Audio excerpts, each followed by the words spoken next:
Hello everyone, welcome to a new class. So एक और question हम देखते हैं आज, आपकी स्क्रीन पे होगा। A body starts from rest and falls vertically from height of 19.6 metre. If the distance travelled by the body, then the distance traveled by the body in the last 0.1 seconds of its motion, right?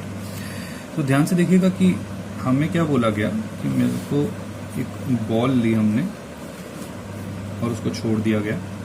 तो initial velocity 0 दे रखी है, height हमारी 19.6 metre दे रखी है और acceleration हमें 9.8 metre पर second दे, 9.8 metre पर सेकेंड स्क्वायर दे, राइट। और हमसे पूछा गया है कि लास्ट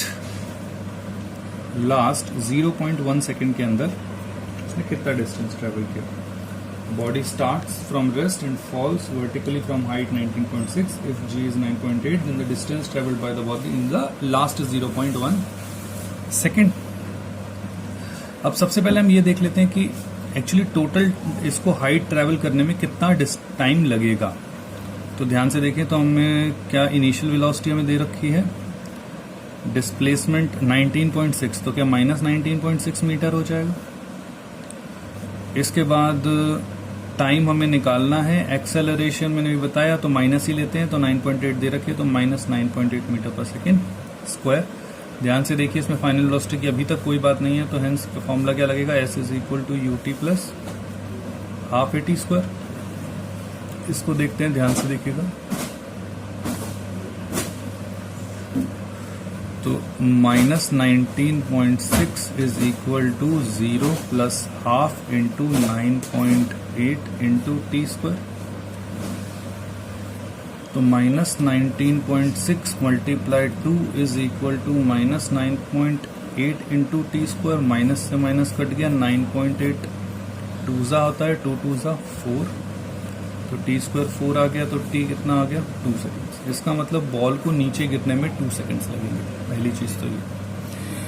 इसके बाद देखते हैं, अब उसने कहा, अब मुझे ये पता है कि टोटल टाइम उसे लगा 2 सेकेंड्स, हमें लास्ट 0.1 सेकेंड में निकालना है। तो क्या मैं ये निकाल लूं कि 1.9 सेकेंड में कितना डिस्टेंस ट्रेवल हुआ, 1.9 सेकेंड में कितना डिस्टेंस ट्रेवल हुआ। तो पहले तो मैंने केस 1 के लिए मैंने टाइम निकाल लिया, केस 1, उसके बाद इसको डिवाइड कर दिया, तो केस 2 हो जाएगा जिसमें टाइम पीरियड 0.1 सेकेंड के लिए, और ये केस 3। तो दोनों केसेस के लिए मैं निकाल के दिखाऊंगा, ठीक है। तो सबसे पहले हमारा केस 1 तो समझ में आ गया हमें कि टोटल टाइम t। अब केस 2 अगर मैं लेता हूं तो इसमें टोटल टाइम गिरने का कितना आ गया हमारे पास, 1.9 seconds. Initial velocity gain 0, acceleration minus 9.8 metre पर सेकेंड स्क्वायर, और डिस्प्लेसमेंट ये हमें निकालना है, राइट।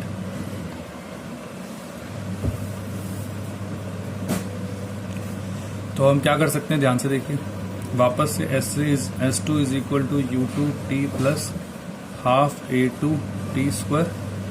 S2 इज निकालना है u2 0 minus half plus half minus 9.8 into में 1.9 का होल स्क्वायर।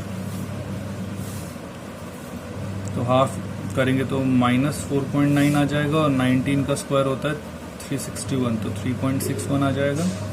अब इन दोनों को सॉल्व कर लेते हैं, ध्यान से देखिएगा। तो 361 इंटू में 49, 9 1 9, 9 6 54, 4 कैरी ऑन 5, 27 और 5 32, 4 1 4, 24, 4 कैरी ऑन 2 और 14, तो 9 8 6 7 1। तो हेंस S2 कितना हो गया, 17.689 माइनस में। तो इसका मतलब हमारा जो ये वाला पार्ट हो गया केस 2 का, राइट। तो केस 2 का जो डिस्प्लेसमेंट हो गया वो S2 हो गया। टोटल कितना है 19.6, तो ये कितना बचेगा, तो हम क्या लिख सकते हैं, S3 is equal to S1 minus S2। S1 कितना आया था, 19.6 था S1, 19.6 था S1 माइनस 17.689, माइनस तो हमें पता है नीचे की तरफ के लिए होता है डायरेक्शन, इस वाले के अंदर तो हमें कैंसिल करना है इसलिए लगाया हुआ है, राइट। तो हम यहाँ से देखते हैं तो 8 9, राइट। तो 0 तो 1, 9 से अगेन 1, दिस इज 9, एक वहाँ चला जाएगा तो 1.911 तो S3 हमारा आ गया 1.991 metre. Thank you for watching our video. Please keep commenting कि आपको वीडियोस कैसे लग रहे हैं, और नेक्स्ट वीडियो आने तक लर्न करें, लाइक करें, शेयर करें और सब्सक्राइब करना ना भूलें। बेल आइकन बटन दबाएं और दोस्तों में हल्ला गाएं।